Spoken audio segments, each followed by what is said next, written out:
Hi అందరికీ నమస్తే. నేను మీ రాజీ ముంగర. ఈరోజు నేను మల్లెపూలతో తోమాల అల్లటం చూపిస్తాను.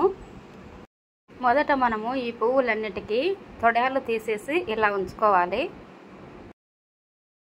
మొదట మనము మామూలుగా పూలు అల్లినట్టే ఫస్ట్ 2 పువ్వులు ఇరువైపులా పెట్టుకొని 2 మాటలు నాటు వేసుకోవాలి.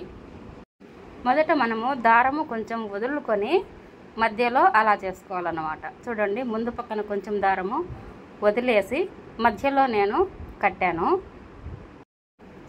అలా వదిలిన దారాన్ని పువ్వులు కింది వైపుకు ఉండేలా వదిలేసి దారం థ్రెడ్ రీల్ ఉండే దారాన్ని మనము చేతిలోకి రైట్ సైడ్ చేతిలో పట్టుకోవాలన్నమాట.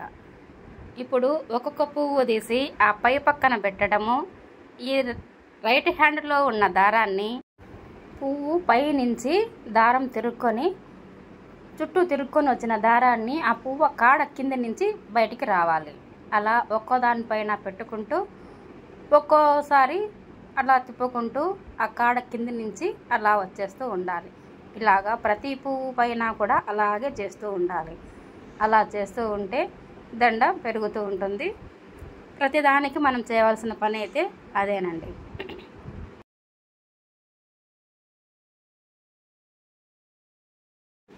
చూస్తున్నారు కదా ఎలా ఉందో, చుట్టూరు ఒకే లైన్లో ఎంత బాగా వస్తాయో, గుంపుగా వస్తాయి దండ.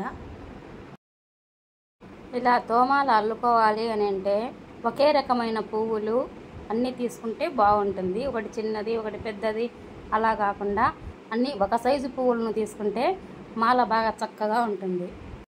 నేను చెప్పే విధానం మీకు అర్థమైందని అనుకుంటాను. కాసేపు చూసి మెల్లగా గమనించండి. ముందుగా నా ఛానల్ని సబ్స్క్రైబ్ చేయండి. అలాగే ఒక చిన్న లైక్ ఇవ్వండి. మీరిచ్చే లైక్ వల్ల నా ఛానల్కి చాలా వ్యూస్ వస్తాయి, చాలా రీచ్ అవుతుంది. దయచేసి లైక్ చేయండి, షేర్ చేయండి, సబ్స్క్రైబ్ చేయండి. ఇంతవరకు నన్ను సపోర్ట్ చేసినందుకు చాలా థ్యాంక్స్ అండి. ఇలాగే అందరూ నన్ను ఆదరిస్తారని కోరుకుంటున్నాను. ఇంకా మీకు ఎలాంటి వీడియోస్ కావాలో కామెంట్ సెక్షన్లో కామెంట్ చేయండి.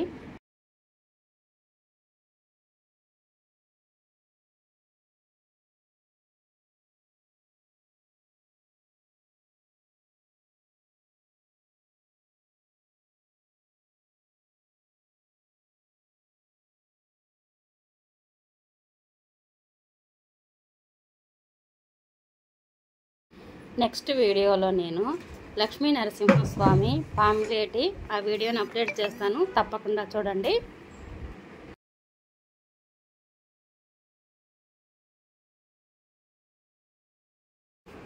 ఇలా పువ్వులన్నీ అయిపోయిన తర్వాత ఇలా ముడి వేసుకోవాలి. 2-3 ముళ్ళు వేసుకోండి, ఊడిపోకుండా ఉంటుంది. చూసారా ఎంత చక్కగా ఉందో దండ. ఈ వీడియోను పూర్తిగా చూసినందుకు అందరికీ థ్యాంక్ యూ సో మచ్ అండి. Thanks a lot.